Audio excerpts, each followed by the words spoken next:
우리 한 번 더 인사합니다. 하나님의 동역자로 사세요. 네, 우리는 예수님 안에서 동역자라는 사실을 여러분 잊지 마시기 바랍니다. 서로 뭐라고요? 동역자입니다. 하나님의 동역자로서 가치 있고 멋진 삶을 살기를 주의 이름으로 축복합니다. 동영상에 본 것처럼 1990년에 태어난 여성 삼쌍둥이입니다. 그런데 결혼했죠. 21년, 그러니까 4년 전에 결혼을 했습니다. 그 아기는 낳은 게 아니고요. 뭐 지금 임신 중이다, 뭐 지금 소문이 있는데 아기는 낳은 것이 아니고 이제 남편이 이제 한번 결혼했던 간호사예요. 참 잘생긴 남자죠. 그런데 어떻게 또 이렇게 축복 가운데 결혼하게 된 것이죠. 근데 이게 에비와 브리트니, 언니가 에비거든요. 언니가 결혼한 거예요. 브리트니하고 이제 같이 삼쌍둥이인데, 원래 삼쌍둥이가 오래 살지 못한다는 얘기가 많이 있고, 제일 오래 산 사람이 이제 61세로 얼마 전에 세상을 떠났습니다. 그런데 각자의 생각대로 독립생활을 한다는 거예요. 이분에 관심이 있어서 굉장히 많이 좀 관심 있게 봤어요. 그런데 공부도 각자 취향이 다 달라요. 음식도 다 달라, 완전히 달라 그냥. 그러니까 자기가 먹고 싶은 거 가서 먹고, 그러니까 같이 움직이게 돼. 그러니까 협력 안 하면 안 되는 거야. 그러니까 협력을 너무 잘하더라고요. 손발이 다 감각이 다 달라. 이쪽 감각, 이쪽 감각이 달라요. 근데 그래도 협력해서 같이 살아가는 거 보면 참 신기할 정도예요. 그래서 서로 다르지만 그러나 함께 하는 일에 있어서는 뭐예요? 같이 상의하에 결정을 내린다는 거예요. 최대한 협력하는 게 습관화돼 가지고 잘 살고 있다는 것이죠. 1990년에 태어났으면 지금 몇 살이에요?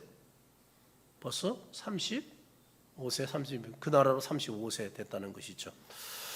유대인의 탈무드에 이런 이야기가 나옵니다. 어떤 사람이 아기를 낳았는데 그 아기는 불행하게도 머리가 돌 달린 아기였습니다. 그래서 그 부모가 랍비에게 달려가서 이제 묻습니다. 얘가 한 명이요, 두 명이요? 라고 묻습니다. 그럴 때 랍비가 대답하기를, 이쪽 아이를 때렸을 때 저쪽 아이가 울면 하나고 저쪽 아이가 울지 않으면 둘이요 라고 대답했습니다. 아주 명답입니다. 현재는 우리가 예수님 안에서 하나님의 동역자라면 형제가 기뻐할 때 함께 기뻐하고 형제가 슬퍼할 때 함께 슬퍼하는 게 진정한 동역자인 줄로 믿습니다. 이것이 아름다운 공동체의 모습입니다. 그리고 하나님과 함께 일하는 영적인 가족이라고 할 수 있습니다. 하나님은 각자의 인격을 굉장히 중요시 여깁니다. 하나님은 각자에게 각각 은사와 재능을 누구에게나 주었습니다. 그리고 각자의 삶을 매우 소중히 여기시는 하나님이 인격적인 분이시죠. 그래서 우리를 다 각자 재능 주고 각자 개성대로 자기를 하면서 협력하도록 하나님이 인도하신다는 사실입니다. 그러나 잘 들으시기 바랍니다. 하나님, 우리가 영적 가족으로서 개인 중심의 신앙생활하거나 개인 중심으로 행동하는 것은 별로 기뻐하지 않는다는 겁니다. 개인의 소중성도 하나님이 기억해요. 그러나 공동체 안에서 너무 개인주의를 하나님은 기뻐하지 않는다는 사실입니다. 왜 개인 중심의 신앙생활을 기뻐하지 않을까요? 우리는 예수를 머리로 한 몸이고 그의 지체이기 때문에 그렇습니다. 고린도전서 12장 25절 예를 잠깐 보시기 바랍니다. 몸 가운데 분쟁이 없다고 그러죠. 당연하죠. 서로 자기끼리 치고 먹는 사람은 없습니다. 남을 때리긴 해도 오직 여러 기차가 뭐예요? 누가 아프면 돌보고, 누가 힘들면 서로 돌아보고, 이런 거, 이게 정상적인 것이죠.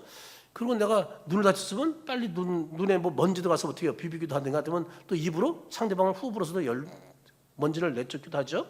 그리고 또 내가 여기 아프면 여기를 붙들고 쎄쎄쎄 해주기도 하잖아요. 약도 발라주잖아요. 이 지체가 서로 돌보게 되어 있다는 거예요. 만일 한 지체가 고통을 받으면 모든 지체가 함께 고통을 받고, 한 지체가 영광을 얻으면 모든 지체가 뭐라고요? 함께 즐거워한다고 말하고 있죠. 너희는 그리스도의 몸이요 지체의 각 부분이라고 말하고 있습니다. 당연한 거죠. 우리가 지금 이번에 수련회 때 예상치 않은 일이 생겼어요. 상중에 갑자기 왼쪽 팔이 빠졌어요. 그러므로 얼마나 많은 사람이 힘썼는지 몰라요. 새벽 1시에 일어난 사건이에요. 그래가지고 병원에 데려가는 사람도 있고 치료하는 사람도 있고 또 집에 데려가는 사람도 있고, 또 그런 이게 서로 협력하지 않고서는 신속하게 해결이 될 수 없는 거죠. 그래서 이번에 큰 일을 하나 겪었어요. 그래도 은혜롭게 하여튼 잘 마무리된 게 감사하고, 멀쩡히 와서 점심 잘 먹은 것이 얼마나 또 감사한지 몰라요.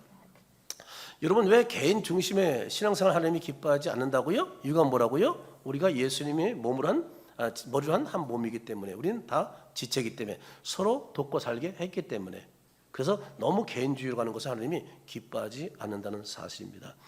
여러분, 눈, 코, 입 있어요. 그 손발 있습니다. 이것이 뭐예요? 서로 협력해야 되죠. 따로 놀면 안 되잖아요. 만일 몸에서 떨어져 나가면 그 순간 그건 뭐가 되는 거예요? 몸에서 떨어져 나가면 살아날 수 있어 없어요? 죽어요. 그렇기 때문에 우리가 항상 연합하는 것이 얼마나 소중한지 몰라요. 그런데 불행한 지체가 되지 않기 위해서라도 우리는 꼭 몸에 붙어서 자기 역할을 하는 게 중요합니다. 그래서 다윗은 시편 133편 1절에 이렇게 말합니다. 보라, 형제가 연합해 동검이 어찌 그리 선하고 아름다운고라고 말씀합니다. 우리 하나님께서 기뻐하는 동역자가 되려면 서로 뭐예요? 연합해야 한다는 겁니다. 자, 성도가 연합하는 곳에 하나님의 영광이 나타나지만 성도가 분열하는 곳에는 마귀의 영광이 나타납니다. 성도가 연합한 곳에 행복의 꽃이 만발하지만 분열하는 곳에는요, 불행의 씨앗이 들판을 가득 채우게 됩니다. 성도가 연합하는 곳에 웃음꽃이 만발하지만 성도가 분열하는 곳엔 슬픔의 눈물이 호수가 된다는 사실을 우리는 잊지 말아야 합니다. 그런데 오늘 본 말씀 보면 그런 교회가 등장합니다. 그런 교회, 고린도 교회 가장 큰 문제가 뭐예요? 하나 되지 못하고 분열하는 겁니다. 교회 안에서 서로 당을 지어 서로 분쟁합니다. 대표적인 파가 누구였어요? 초대교회 당시 가장 존경받는 사람들인 바울과 아볼로 파에 속한 사람들이었습니다. 그래서 보다 못한 바울, 이건 바울과 아볼로가 만든 게 아니에요. 다른 사람이 그렇게 만들어버리는 거예요. 그 사람은 이상이 없는데 그 사람을 다른 사람들이 문제가 되는 경우가 상당히 많이 있습니다. 그래서 보다 못한 바울이 말합니다. 3절 4절을 한번 보세요. 너희는 아직도 육신에 속한 자로다. 너희 가운데 뭐라고요? 시기와 분쟁이 있으니 어찌 어디에 속했다고요? 육신에 속하여 사람을 따라 행함이 아니리요. 어떤 일을 말하되 뭐라고요? 나는 바울에게라, 다른 이는 아볼로에게라. 너희가 육신의 사람이 아니리요? 라고 지적하는 것을 발견하게 됩니다. 우리는 이 말씀에서 고린도 교회 성도들이 파를 나는 원인이 뭔지 발견하게 되죠. 그들이 파를 나는 원인이 뭐였어요? 답이 뭐라고요? 시기와 분쟁이라는 거예요. 시기와 분쟁하는 자는 어떤 사람이라고요?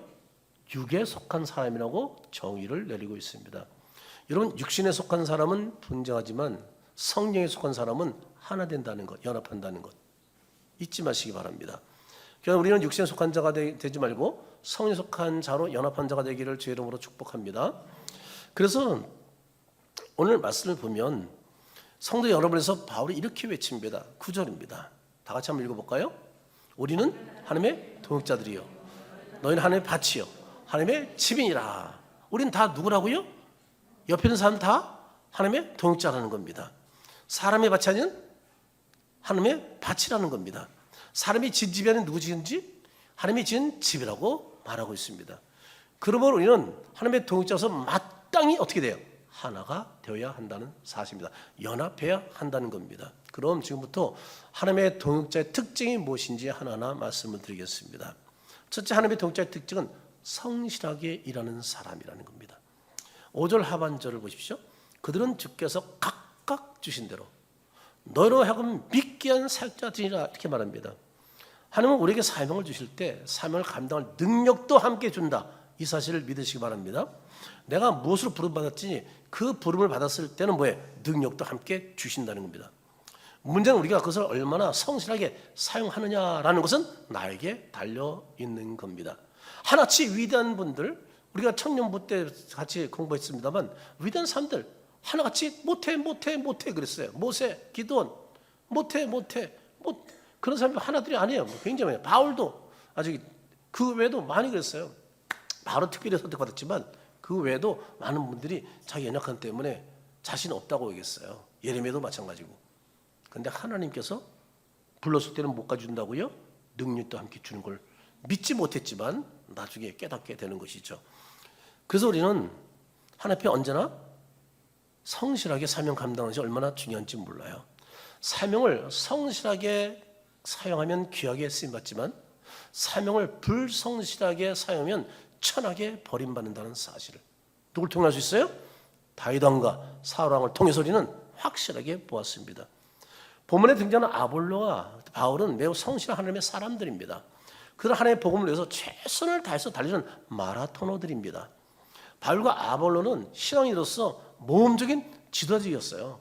칭찬받는 사람들이었습니다. 그런데 그다음 어떤 일보다도 그들은 죄를 성실하게 최선을 다해서 감당한 하나님의 동역자들입니다. 단 그를 따르는 사람들이 좀 문제가 있었다는 것이죠. 그러면 그들만 하나님의 동역자인가요? 아니죠. 누구도. 우리도 하나님의 동역자인 것을 믿으시기 바랍니다. 옆 사람에게 당신도 하나님의 동역자입니다 인사죠. 네, 여러분 하나님의 동역자라는 것을 잊지 마시기 바랍니다. 마태복음 25장에 보면 그 유명한 달란트 비유가 나옵니다. 5달란트, 2달란트 받은 사람들 성실하게 사용해서 몇 배로 남았다? 2배로 남겼다.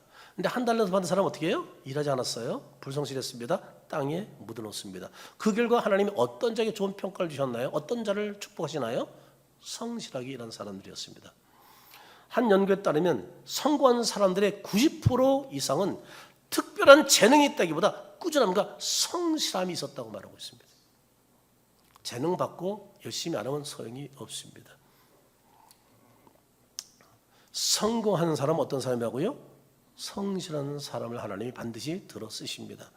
귀한 여러분, 하나님은 우리에게 천재성을 기대하는 것이 아니라 맡겨진 일에 성실성을 기대한다는 사실을 잊지 마시기 바랍니다. 미국에서 1972년에 세워진 하비 로비라는 대형 소매 체인점을 운영하는 사업가 데이비드 그린이라는 분이 있습니다. 그는 사업할 때 이렇게 선언을 딱 하고 사업합니다. 이 회사의 주인은 누구라고요? 하나님이십니다. 저는 누구라고요? 청지일 뿐입니다 라고 말합니다. 그래서 그는 주일날 아예 매장문을 닫습니다. 매출 손실이 예상되지만 직원들이 예배 또는 가족과 함께 보낸 시간을 갖도록 배려해서 주일은 무조건 문을 닫습니다. 근데 그분은 왜 기독교인이니까 주일날 일을 안 하는 것이죠. 그는 거래에서 거짓말을 쓰지 않았습니다. 약속을 어기지 않았습니다. 위기가 와도 직원을 해고하지 않았고 오히려 경영진이 먼저 월급을 내렸습니다.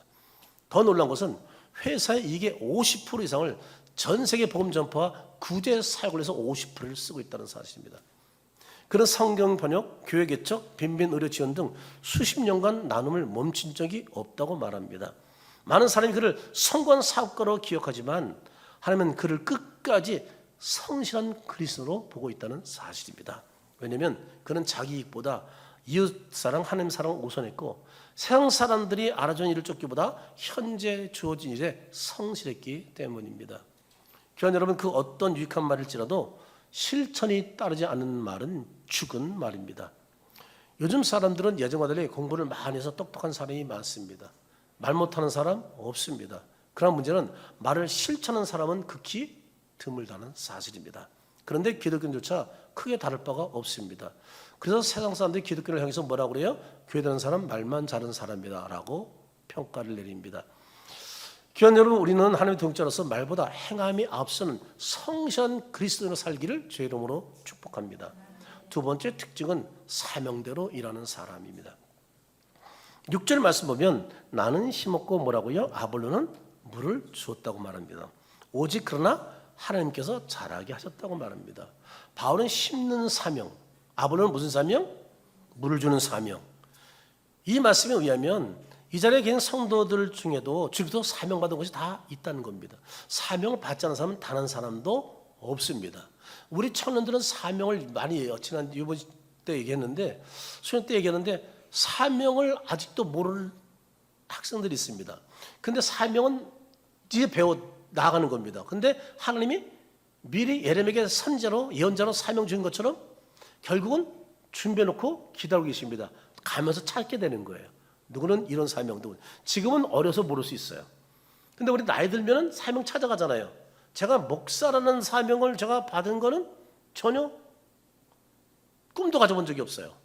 근데 어느 날 가니까 이게 사명이었어, 제게. 물론 성가대, 교사 다 있습니다만 그러나 천천히 하나님께서 더 발전하게 해주시더라고요. 그러니까 지금 사명 모를 수도 있어요. 어린 사람들은, 나이 든 사람이 이미 사명이 있는데 안 하는 것뿐이고요.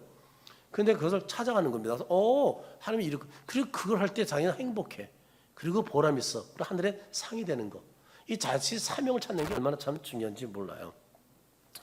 다시 말씀드립니다. 사명을 받지 않은 사람은 이 세상에 태어난 사람 아무도 없다. 그런 사람을 태어나게 하실 적이 없습니다. 하나님은 모태에서부터 선택했고 그분에게 사명을 줬습니다.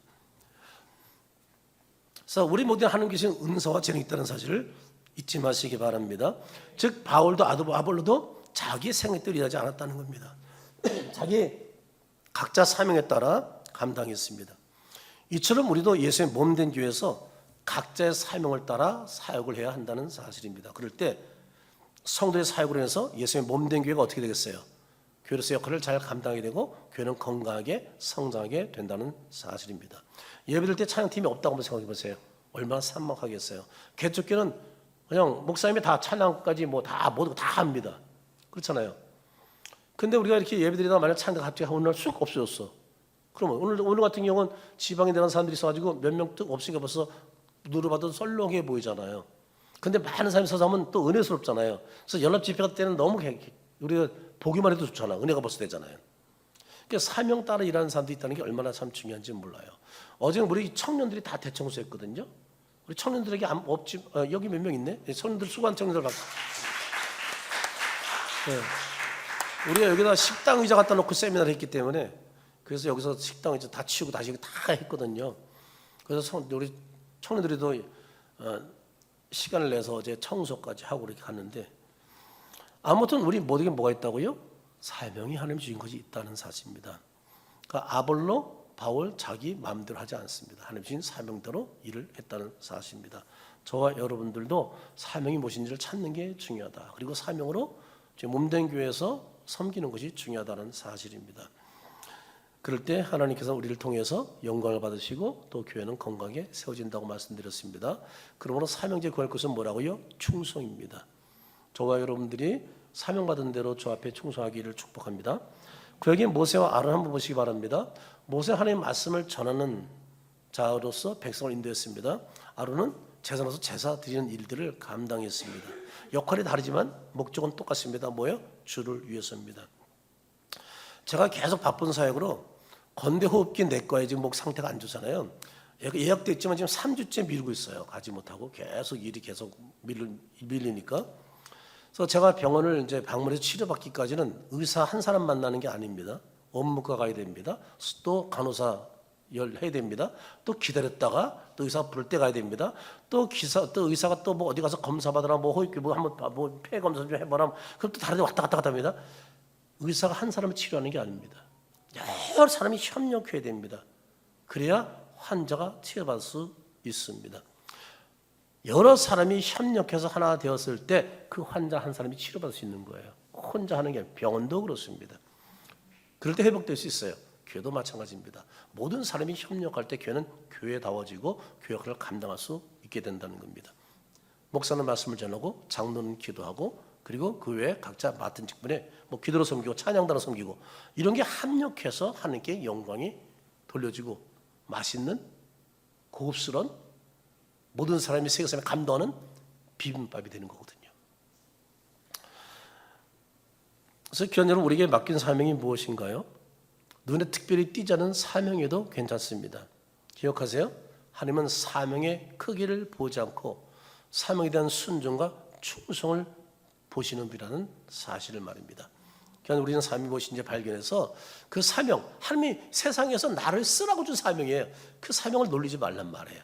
그 하늘의 상인데 상을 받지 못한 일을 하지 말란 말이에요. 사명을 잘 발견해서 여러분이 그 사명에 충성함으로 주 앞에 영광을 드리고 주 앞에 섰을 때 상을 받는 여러분 되기를 주의 이름으로 축복합니다. 세 번째로 동역자의 특징이 뭐냐면 겸손하게 일하는 사람입니다. 7절을 같이 한번 읽어보겠습니다. 그런즉 심지나 물지니는 아무것도 아니로되 오직 자라나게 하시는 하나님뿐이라. 바울은 자신이 심었습니다. 아볼로가 물을 줬지만 결국 자라게 하신 분은 누구라고요? 하나님이라고 분명하게 고백합니다. 하나님의 동역자는 결과를 자기 공로로 삼지 않습니다. 오직 하나님께 영광을 올려드립니다. 바울은 자신의 이야기를 하면서 자신은 아무것도 아니로되라고 지금 고백하고 있습니다. 그리고 오직 하나님뿐이다 라고 하나님만을 높이고 있는 아름다운 모습을 여기서 발견하게 됩니다. 이것이 하나님과 동역하는 자의 겸손한 태도라고 말할 수가 있습니다. 세례 요한은 예수를 가르쳐 이렇게 말씀합니다. 요한 3장 30절 우리 세례의 고백을 한번 고백해 볼까요? 이게 우리의 고백이기도 해야 됩니다. 같이 읽습니다. 그는 흥하겠고 나는 서해라 하리라. 이게 진정 하나님의 동역자의 모습입니다. 하나님의 동역자는 오직 한 말을 흥하게 하는 겁니다. 그리고 나는 이들처럼 사라진 겁니다. 쇠하긴 한 자가 우리입니다.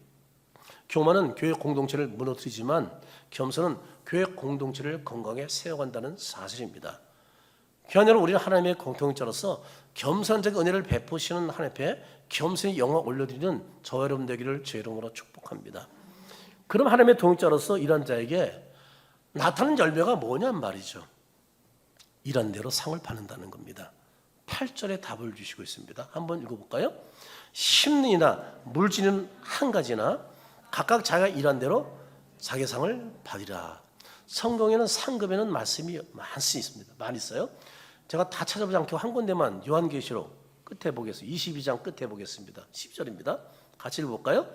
내가 속히 오리니 내가 줄 상이 내게서 각 사람에게 그의 행대로 갚아주리라. 아멘이죠? 분명히 약속하고 있는 거예요.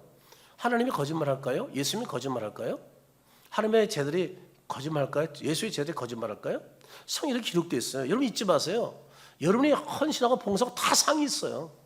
저는 이것을 믿기 때문에 어떤 일이든지 기회 있으면 하는 거야. 그분을 위해서. 어떤 일이 기회 있으면 선한 일을 행하는 거야. 그분을 위해서. 그리고 그분께서 보시고 결국 상을 준다는 거 저는 확신이 있거든요. 그러니까 그냥 기회가 주어지면 놓치지 않으려고 불을 켜고 달려드는 사람이에요. 길을 가면서도 내가 도와줄 사람 없나, 노숙자가 없나, 길을 가면서도 그냥 안 지나가요.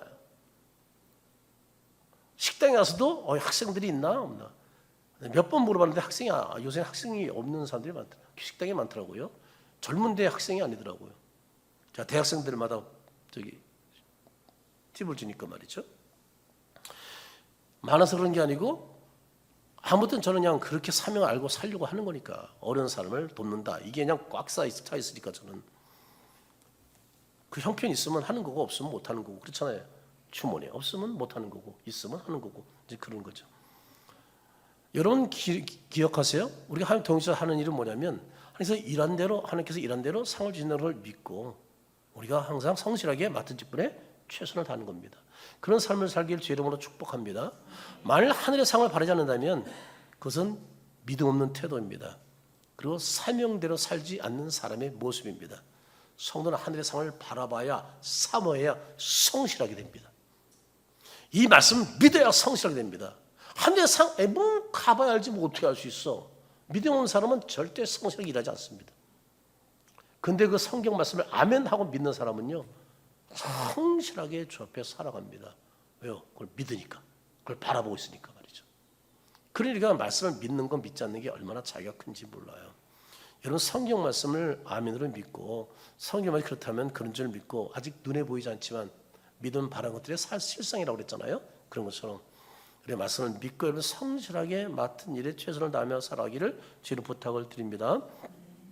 우리는 지난 중반기 특세 때 이스라엘 훌륭한 믿음의 사람 중 한 사람인 모세를 우리가 살펴봤습니다. 우리 한번 그 말씀 다시 한번 잠깐 볼 텐데 11에서 11장 24, 26절입니다. 우리 한번 같이 읽어보겠습니다. 믿음을 모세는 장성하여 바로의 공자 아들이라 칭함을 거절하고 도리어 하나님의 백성과 함께 고난받기를 잠시 죄악의 낙을 누리는 것보다 더 좋아하고 그리스도를 위하여 받는 수모를 애굽의 모든 보화보다 더 큰 재물로 여겼으니 뭘 바라봤다고요? 상징을 잡으세요. 지금 모세가 이 상을 바라보지 않았다면 이렇게 살까요? 지금요 애굽의 지금 왕자예요. 원래는 이스라엘 사람이잖아요. 유다 사람이에요. 근데 죽을 뻔했던 인생이 공주가 걷어가 들어가지고 양아들 삼는 바람에 그 왕의 후손이 없으니까 자동적으로 이 공주의 아들로 간 양자가 왕이 될 그런 상황이에요. 그럼 가만히 있으면 왕인데 정신 나갔어? 세상말로 미쳤어? 왜 이 짓해? 딱 하나 답을 뭐라고요? 그는 뭘 바라봤다고요? 하늘의 상을 바라봤다는 거예요. 이렇게 살면 안 된다는 것이죠. 자기는 유대냐? 유대는 하나님을 위해 사는 사람이야. 그러니까 애굽에서 왕이 되는 거 별로야. 왕이 됐다고 뭐 어차피 썩어질 왕관인데 그는 하늘의 상, 썩지 않는 것을 면류관을 바라본 거예요. 이게 다른 거예요. 그래서 예수 믿는 사람 세상 영광에 사는 사람이 아니란 말이에요. 세상 잘난만 사는 게 아니라고요. 세상 많이 늘었다고 그것 때문에 자랑하는 사람이 아니란 말이에요. 우리는 하늘나라 시민권 된 것 때문에 하늘나라 상 때문에 우리는 찬양하며 사는 사람이고 그걸 바라보는 사람이라는 거예요. 다시 한번 자세히 보시기 바랍니다. 믿음으로 모세는 장성하여 이제 나이가 됐어. 한 40이 돼가는 거예요. 바로의 공주의 아들로 성장했어요. 여러분 역사를 보면 애굽의 역사를 보면 모세가 나가서요 승전해가지고 전쟁에서 위대한 승리도 하거든요. 애굽을 위해서 여러분 40세 될 때까지 놀고 먹었겠어요? 힘 있을 때 나가서 전쟁에 승리하고 막 이래서 공을 세우거든요. 그래서 인기도 끌었거든요. 가만히 있으면 왕이 되는 거예요. 그런데 40세 하나님이 그를 역사하는 거예요. 마음에 새로운 감동을 준 거예요. 자기 백성을 생각하게 만들고, 그 자기 백성도 건드리니까 갑자기 그냥 필이 받아. 그것도 하나님의 섭리가 있는 거예요. 살인은 좋은 거 아니에요. 그걸 좋게 얘기하면 안 돼요. 그렇지만 그걸 통해서 그는 광야로 도망치잖아요. 40년 동안 고생하잖아요. 양치면서. 다 하나님의 고난을 통해서 은혜를 경험하게 하거든. 그래서 고난이 위기거든요. 이런 삶을 주신 거예요. 그래서 아이들 참 거절하고 두려워 하나님의 백성과 내 백성을 돌아보게 된 거예요. 그래서 어떻게 해요? 죄악을 누리는 것, 왕자로서 누리고 권세 누리고 마음껏 좋은 거 먹고 부귀 영화 누리는 거, 우리 이런 것 때문에 달려간 사람들이 있잖아요. 예수 믿으면 제일 불쌍한 사람이 땅의 부귀 영화를 너무 누리려고 하는 거예요. 모세는 포기했잖아요. 부귀 영화, 죄악의 낙을 누리는 그것을 안 하겠다. 나는 돈 왜 많이 벌려고 그래요? 연애 많이 하려고 그래요? 세계 여행 일주 다니려고 그래요? 돈 버는 목적이 기껏 그거예요? 세상에 떵떵거리며 사는 것이 싶은 거예요? 우리 예수 믿는 사람이 이게 아니야. 앞에서 얘기한 것처럼 보람 있게 그린처럼 말이에요. 보람 있게 어려운데 지금 많은 사람에게 행복을 쓰기 위해서, 부활을 행복하기 위해서, 직원을 행복하기 위해서 이런 마음으로 돈을 버는 것이지, 나만 혼자 이런 거 아니죠. 우리 이 기독교인의 생각은 다른 거예요.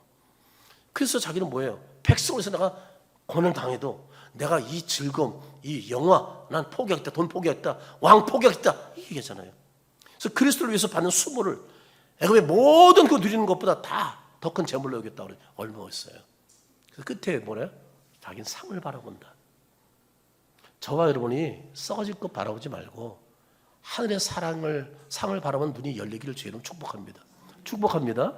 이게 열린 사람과 열리지 않은 사람의 삶의 방식이 달라요. 예수 믿어도 예수 믿는 사람답게 세상에 안 살고 자기 욕망으로 살아간다고요. 우린 그런 사람 되면 안 돼요. 제일 불쌍한 사람이 그런 사람이야. 하늘에 상도 없어. 땅에서는 부경을 누리는데 우리 이런 사람 되지 말자는 거예요. 우리 신약에서 가장 존경하는 인물인 본문에 등장한 사도 바울도 상을 사모했어요. 보세요. 빌보서 3장 14절 말씀에 표대를 향해서 그리스도 위에 산에서 하나님이 어디서 부르신, 위에서 부르신 부름의 상을 위해서 달려가느라. 사도가 그러니까 자기 부경을 다 내려놓고, 돈 많은 사람이에요. 그 당시 로마 시민권이면 대단한 부와 지위가 있는 사람이에요. 다 포기하고, 또 학문도 세계적인, 지금으로 얘기하면 프린스턴 대학 나온 사람이야. 근데 다 포기하고 오직 뭐예요? 예수를 위해서 고난받 그 길을 선택해. 모세와 비슷하게 말이죠. 얼마나 멋진지 몰라요. 근데 이유가 뭐 때문에? 상을 위해서 달려간다 그러잖아요. 여러분 잊지 마세요. 여러분이 헌신하고 수고하고 남을 위해서 돌보고, 여러분이 교회에서 작은 일 하는 거 눈에 보이지 않게 어떤 청소하고, 주님이 다 기억하고 있다는 사실 잊지 마세요. 다 생명책에 너 지난 몇 월 며칠 뭐 했지? 너 청년부 수련회 때 어이구 교회 청소했네? 너 어이구 그 명단에 네가 있네? 다 기록하고 있다는 거 아세요? 언젠가 펼쳐질 날이 거기다가 상을 주신다고 성경 말씀하고 있으니까. 내 생명 이름만 있는 게 아니에요. 내가 주를 위해 산 모든 것이 기록되어 있어요. 그리고 우리 소망이 있는, 성경을 읽어야 이 소망이 있죠. 성경을 믿지 못하면 이 소망이 없어요. 교회 들락날락만 하게 돼요. 자, 바로 순교 직전에 마지막 편지 디모데후서 4장 7절 8절 보시기 바랍니다. 한번 같이 읽어봅니다.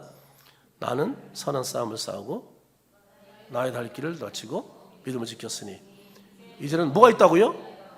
의에 멸류관이 예비됐다잖아요. 곧 의로우신 재판장이 그들에게 주실 것이며 내게만 아니라 주의 나타나면서 사모하는 모든 자에게. 우리가 이걸 믿어요. 주님이 나타나시면 사모하는 자 뭐예요? 주님의 재림을 기다리는 사람들이잖아요. 그 주님 재림하시면 우리에게 영원 천국에 가서 상을 주시겠다는 거예요. 내가 일한 대로 주신다는 거예요. 이게 성경에 놀라운 약속들이란 말이에요. 여러분 묻습니다. 여러분 상을 받을 거 있나요? 마음속에 해보세요. 여러분 상 받을 거 있어요? 여러분 사명 가지고 얼마나 주 앞에 충성했어요? 얼마나 성실하게 일하셨어요? 한번 자신을 돌아보잔 말이에요. 여기서 할렐루야가 나와야 돼. 할렐루야가 여기서. 그리고 그냥 이 말씀에 감격이 넘쳐서 우리가 헌신하는 거예요. 피곤해도 지치고 어려워도 말이죠. 사명에 최선을 다하는 거죠. 저 여러분 하늘의 상과 멸류관의 소망 갖고 헌신하기를 주의 이름으로 축복합니다. 여러분, 세계적으로 가장 유명하고 큰 상이 뭐예요? 역시 가장 유명한 상은 노벨상이죠. 세계에서 가장 보람되고 멋지게 살다 가신 전직 대통령이 있다면 노벨 평화상 받은 바로 고 지미 카터 대통령입니다. 제가 여러 번 이분을 얘기를 많이 해요. 그는 퇴임 후에 자신이 조제조 농장에서 일하면서 교회에서 주일학교 교사로 죽을 때까지 봉사한 거 여러분 아시죠? 사랑의 집짓기 운동을 했습니다. 그는 1994년 북한 핵 문제가 교탁 상태에 있을 때 그분이 직접 은퇴한 대통령인데도 북한을 방문해서 문제를 풀었어요. 우리나라를 위해서. IT에 달려가서, IT가 얼마나 날려서 전쟁 엉망진창이죠. 그럴 때 거기 달려가서 IT 군사 정부를 항복시키고 민주정부로 이양한 분이 바로 지미 카터 대통령이에요. 이게 은퇴 후에 대통령 때가 아니고 또 몇 년을 끌어온 수백만 원 사상자를 낸 보스니아 헤르체코비나에 달려가서 휴전을 이루신 분이 이분이야. 그러니까 이분은 은퇴 후에도 좋은 일 참 많이 했어요. 물론 사랑의 집에 하비타드 운동은 유명하지만 그 지미 카터 대통령이 이렇게 모든 일에 최선을 다하며 성실하게 산 이유를 그분이 간증하는데 자기 해군 중위 시절 때문이라고 했죠. 카터는 해군 함정 시절에 그의 제독에게 책망을 받았어요. 자신을 향해서 이 함장이 딱 한마디 하는 거예요. 제독이. 귀가는 왜 최선을 다하지 않는가? 그때 그걸 하나님 말씀으로 받았어. 이분은. 그래가지고 자기 생활 철학이 바뀌었어요. 뭐래요? 인생 자원봉이 모든 일에 최선을 다하자. 인생 철학이 바뀌어버린 거예요. 결과가 좋든 나쁘든 최선을 다하는 게 그의 생활 철학이 되었습니다. 그리고 매 순간 최선을 다할 때 하나님은 그를 세계를 움직이는 대통령으로 당선되게 해주십니다. 퇴임 후에도 얼마나 성실하게 사는지 몰라. 왜? 자기 인생의 철학이 성실한 거니까. 그래서 자기 인생 좌우명처럼 2024년 작년 12월 29일 세상을 100세로 떠나면서 떠날 때까지 최선을 다한 훌륭한 기독교인으로 이름을 남겼다는 거예요. 우리 이런 분을 좀 본받았으면 좋겠어요. 여러분, 이렇게 하나님은 최선을 다하는 자를 도와주시고 하늘의 상을 주신다는 것을 믿으시길 바랍니다. 우리가 섬기는 예수님은 누구보다 성실하게 자기 사명대로 겸손히 십자가에 죽으시기까지 최선을 다하는 것을 믿으시면 아멘. 우리가 누굴 믿는 거예요? 예수 믿잖아요. 그 예수님이 이렇게 살았다니까요. 우리 누구 제자예요? 예수님 제자잖아요. 우리가 어떻게 살아야 되겠어요? 답은 딱 나왔잖아요. 우리가 십자가로 구원받았다면 예수님 닮아서 사명처럼 여기면서 그분처럼 최선을 다하는 삶을 통해 하나님께 영광을 돌리지 않겠어요? 우리 지금도 그 목적을 위해 살았는데 우리가 믿는 예수님, 날려 죽으신 예수님, 나에게 영원한 천국을 선물해 주신 그분이 그렇게 살았는데 말이죠. 근데 그분이 우리에게 이런 은혜를 주시고 끝난 거예요? 아니잖아요. 자신을 위해서 그렇게 성실하게 살아갈 때, 최선을 다할 때 이 땅에 오셔서 우리를 천국에 데려가서 그분이 상을 주시잖아요. 약속하고 있잖아요. 얼마나 고맙고 감사한 일이에요. 그리고 그분이 올라가시면서 영으로 우리 가운데 거하시면서 사명을 감당할 능력까지 부으시는 것을 믿으시면 아멘. 아멘이죠? 그럼요. 제가 병원에 갈 시간 없을 정도로 지금 이 하반기에 더군다나 이 폭염과 싸우면서 제가 처음으로 우리 청년들 때문에 교회에서 잤어요. 제가 1시 반 집에 들어오니까 거의 샤워 끝내니까 2시간 넘었어요. 상준이 집에까지 데려다주고, 상준아, 아파도 우리는 사명자야. 너 교회 와서 우린 죽어도 할 일 하는 거야. 수련회 새벽 일찍 와. 네, 그랬어요. 전화를 안 받더라고 아침에. 그 나중에 목사님 가요 하고 문자가 왔더라고. 팔이 빠져가지고 그렇게 아팠는데 그 다음에 온 거 있어요. 이게 믿음의 사람이야. 그래도 오는 거야 우리는. 우린 죽어도 그 자리에 있는 거야 우리는.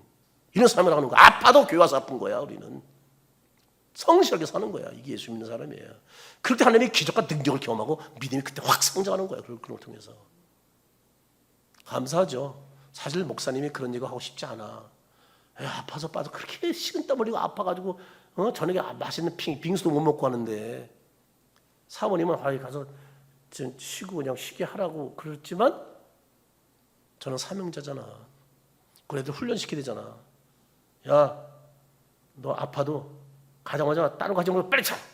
그리고 그 다음날 오는 거야. 알았지? 우리는 아무리 힘들고래도 자기 할 일에 있는 거야. 그 자리에 네가 있어야 되는 거야. 왔어. 그 다음날 마지막 시간 여기서 토론할 때 다 있었어요. 얼마나 감사한지. 이런 걸 통해서 믿음이 자라는 거야. 자기를 혹사하는 것 같지만 아니야. 와보니까 애들 다 자. 샤워하고 와보니까. 사실 사모님도 여보 피곤한데 자고 와. 계속 특세다 보다 지금 지쳐왔잖아 제가요. 자고 와. 근데 저도 살짝 갈 때 청년들이 목사님 집에서 주무시고 오세요. 그래서 알았어. 그러고 갔어. 샤워하는데 마음이 바뀌었어요. 이불 깔아놓고 에어컨 틀어놓고 시원하게 자고 싶었는데 샤워하는데 야 청년들은 교회에서 자는데 네가 지도자가 교회에서 자냐?